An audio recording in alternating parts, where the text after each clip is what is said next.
का हंसतारी बोल ना। मुझे कुछ तुमसे है कहना। कह बाकी हो रुपया पैसा एको गो नहीं खे। ए देखो ना दोनों पैंटा में से कौनो नहीं खे मिलत। आई मई पैंट एगो तो हमरा से जर गइल ह। का जरा देलीस? चिल्लात का बनी दूसर का में से काट के चिपी मार देनी ह। आही बाप।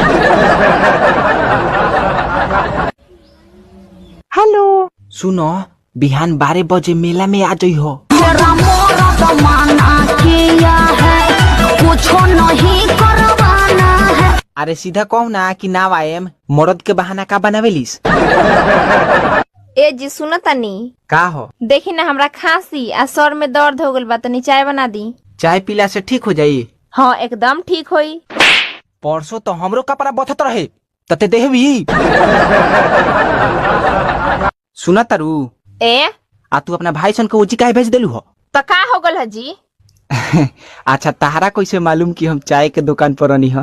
काहे के निकामा लोग चाय के दुकान पर रहेला।